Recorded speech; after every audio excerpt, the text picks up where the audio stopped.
Malam ini kita menyadarkan diri kita, terlebih lagi yang berceramah, jangan kau hanya sampai menyampaikan ayat saja. Hai Abdul Samad, apakah kau yang bicara itu hatimu sudah hidup? Senantiasa merasakan diri, aku orang paling hina, aku orang paling kotor, ditempelkan kening ke lantai di tempat yang diinjak tapak kaki, mengatakan bahwa aku bukan siapa-siapa. Umur diberikan Allah 40, 60, 70. Berapa yang kupakai untuk menolong agama Allah? Berapa yang kupakai untuk mengingat Allah? Mata, tangan, telinga, kaki akan diminta tanggung jawab di hadapan Allah. Dulu dibangga-banggakan, dihormati, dimuliakan. Yang kami muliakan Al-Mukarram, Al-Ustaz. Tapi pada saat tiba masanya, yang kita bawa tak lain tak bukan innallaha la yanzuru ila ajsamikum. Allah tak menengok badan, fisik, bentuk tubuh, baju. Ini sampulnya saja. Wala ila suwarikum, Allah tak menengok rupa, wajah. Walakin yanzuru ila qulub. Hati kamu yang bersih itulah yang kau bawa menghadap Allah Subhanahu wa taala. Yauma la yanfa'u malun, harta tak berguna, wala banun, anak tak bisa menolong. Harta tak berguna, anak tak mampu menolong. Illa man atallah, kecuali orang yang datang menghadap Allah biqalbin salim, dengan hati yang bersih, hati yang tulus, hati yang memercikkan cahaya iman, hati yang bersih dari hasad, busuk hati, sum'ah, riya, takabbur. Itulah yang menolong di hadapan Allah Subhanahu wa taala. Apa kata Imam Ali radhiyallahu an? An-nasu niyam. Semua manusia waktu hidup itu tidur. Bapak tidur, ibu tidur, saya tidur. Semua orang waktu hidup itu tidur. Falamma matu, ketika dia mati, disitulah dia baru terjaga dari tidur panjang. Saat Israel mencabut nyawa, ditarikkan adalah satu sentapan yang kuat. Disitulah kita baru terjaga dari tidur panjang. Betapa aku meninggalkan salat, betapa aku tak berzakat, betapa dulu kekuasaan. Aku lulus umur 30, pensiun 58, 28 tahun, apapun tak pernah kubuat untuk agama. Sibuk membesarkan anak, sibuk mengurus warisan. Anak pun tak ingat dengan kita, karena kita lupa menanamkan pendidikan agama di dalam otak kepalanya. Harta yang banyak tak sempat menolong agama Allah. Anak tunggal semata wayang tak sempat dididik agama. Istri meninggalkan dalam keadaan stres, susah hatinya karena dia tak diajarkan sabar, menerima ridha ketetapan takdir Allah. Dan paling celaka, tak pernah anggota tubuh ini dipakai untuk berzikir, muhasabah, mengingat Allah. Tak pernah mata dipakai menengok Quran, kitab suci Allah. Tak pernah dipakai hati merenung sejenak, apa yang akan kubawa mati menghadap Allah Subhanahu wa taala. Abdul Samad dari dalam tanah naik ke atas tanah, ceramah, masuk balik ke dalam tanah. Yang kau bawa apa? Baju koko tinggal, peci tinggal, pakaian kehormatan tinggal. Yang kau bawa kain tidak berjahit, disobek, kerak. Itu yang akan menyampul kulitmu, yang selama ini kau dimandikan, dibersihkan oleh ibumu dulu 60 tahun yang lalu. Sampai masanya kau lupa kapan kau dimandikan dulu. Sekarang ruh melihat, disebut dia ruh karena dia raha ya ruhu ruh. Maka jaminan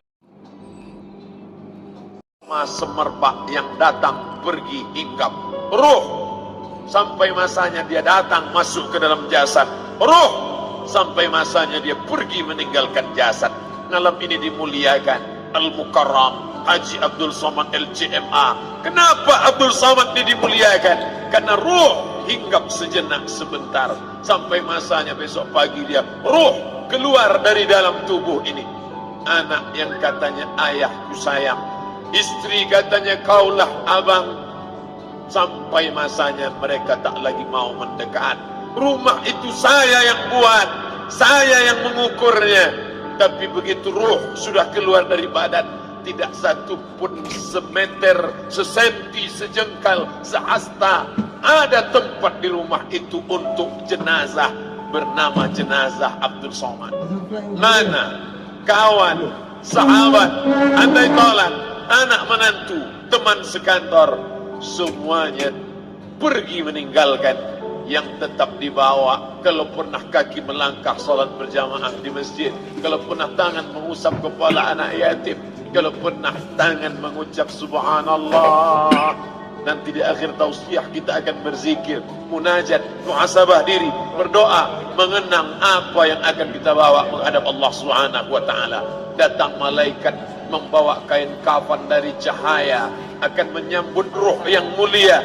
Hadis riwayat Ahmad bin Ambal dalam kitab Al-Musnad, turun malaikat berlomba-lomba membawa kain putih dari cahaya, menunggu ruh akan keluar.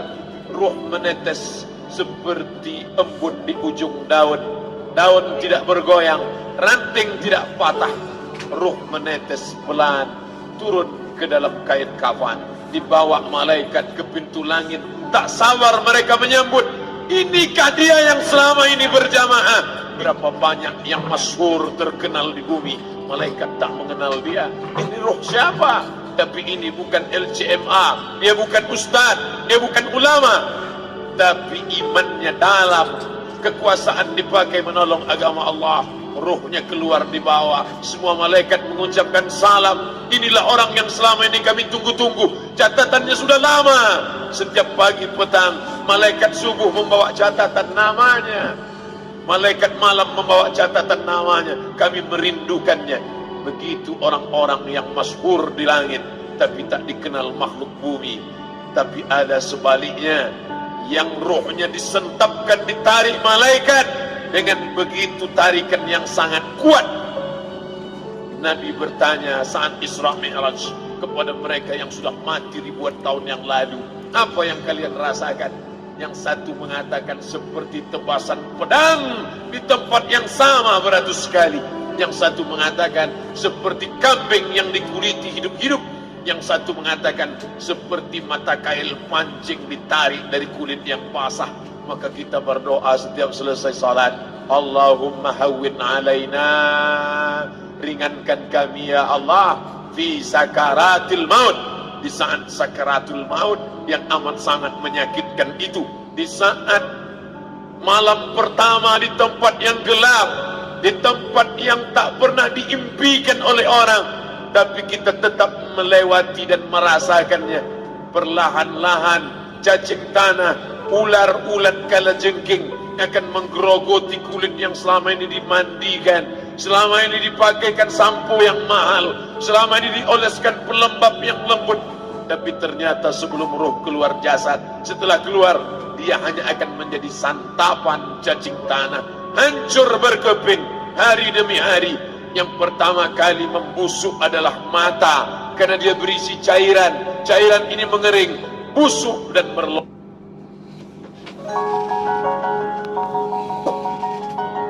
Lalu kemudian usus sebulan di dalam tanah, mulai dia menggelembung masuk angin dan dia meletus pecah.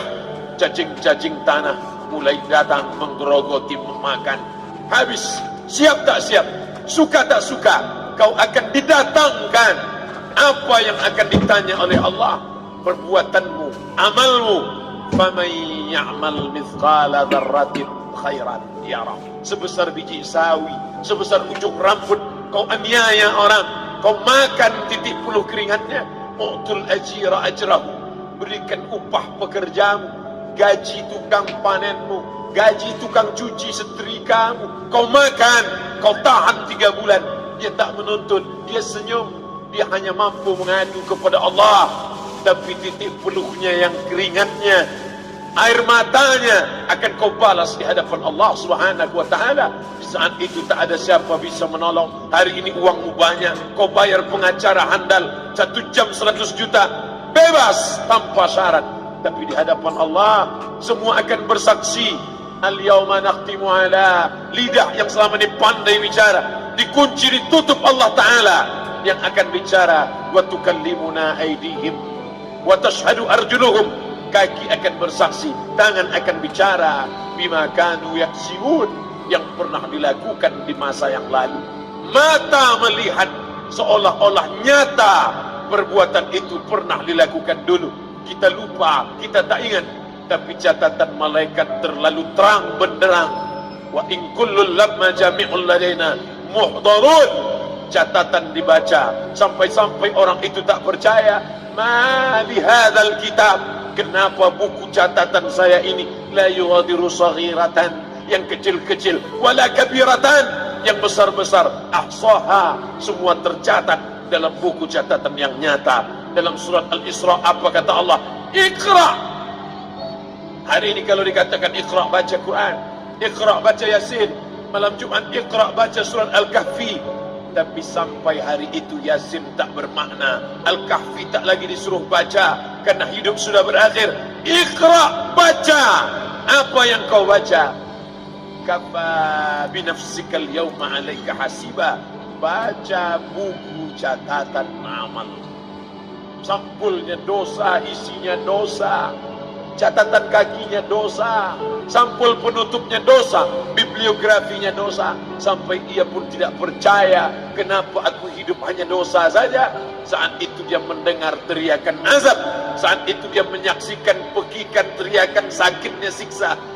Rabbana, ya Tuhan kami, farji'na, balikkan lagi kami ke dunia. Rabbana, ya Tuhan kami, absarna, mata kami sudah melihat azab, wa sami'na, telinga kami sudah mendengar sakitnya pekikan teriakan jeritan. Farji'na, balikkan lagi kami ke dunia. Na'mal salihan, kami ingin amal saleh, kami ingin bantu masjid, kami ingin sekolahkan anak yatim, kami ingin muliakan fakir miskin, kami ingin bantu panti jompo. Farji'na, balikkan lagi kami dunia. Kami ingin salat tahajud, kami ingin tahiyatul masjid, kami ingin puasa sunat. Saat itu penyesalan tak lagi berguna. Na'mal salihan, kami ingin amal saleh. Andai kau beri kami tenggat waktu ya Allah, laula akhartani, kalau kau beri aku waktu, ila ajalin qarib, aku tak minta hidup 1000 tahun, ila ajalin qarib, sebentar saja kau hidupkan aku ya Allah. Di situ orang baru tahu apa yang pernah dilakukan dulu, yang di masa lalu tak ada cara lain kecuali malam ini kita bertaubat. Taubat nasuha, mandi, solat sunat taubat. Ma min muslimin yuznibu dzamban, ada orang silap, khilaf, buat dosa, salah.